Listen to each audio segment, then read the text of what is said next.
God created mankind in his own image. He created them male and female in the image of God.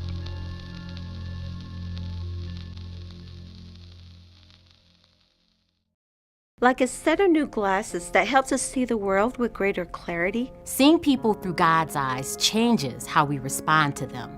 From the formation of a child's first tiny cell to life's final breath, all life has dignity and value.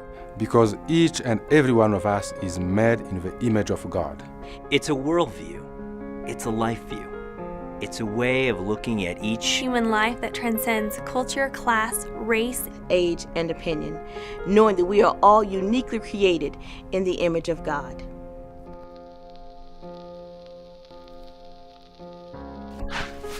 The sanctity of human life is deeply rooted in Scripture and modeled through the life of Jesus Christ, who said, "Whatever you did for the least of these brothers of mine, you did for me." When we begin to see others as God sees them, we're moved to care more deeply about those created in His image, and we will live each day in a way that honors our Creator. We won't see the Scriptures as mere words, but as commands to express His heart through our actions. Commands like speak up for those who cannot speak for themselves, and ensure justice for those being crushed, or love your neighbor as yourself. The sanctity of human life speaks to ancient questions that span all of time and every culture. Questions like, who is God? Who am I? Who is my neighbor?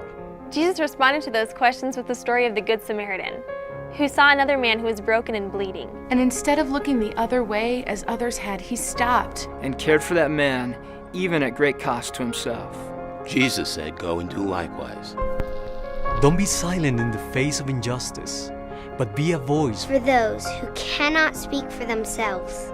Let us shine a light on practices that distort human dignity, like human trafficking and the cycle of poverty that limits God-given potential and dreams. Make sacrifices to meet the needs of those dying preventable deaths because they lack food, medicine, and clean water. Embrace those with special needs as a special reflection of the image of our Creator God. Let us see people as God sees them. Seeing their needs and having mercy on them, because every person is made in the image of God.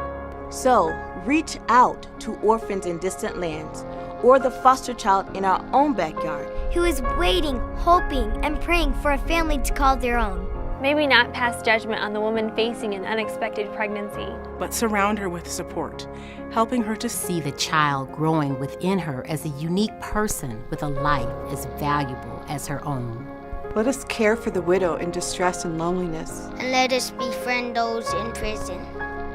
Let us rejoice in the image of God, as expressed through various skin colors and ethnic traditions, refusing to tolerate racist attitudes that mock the one that created us. Let us choose to see those who disagree with us as God sees them, treating them with respect and dignity, while helping them to open their eyes to see the beauty and value of life.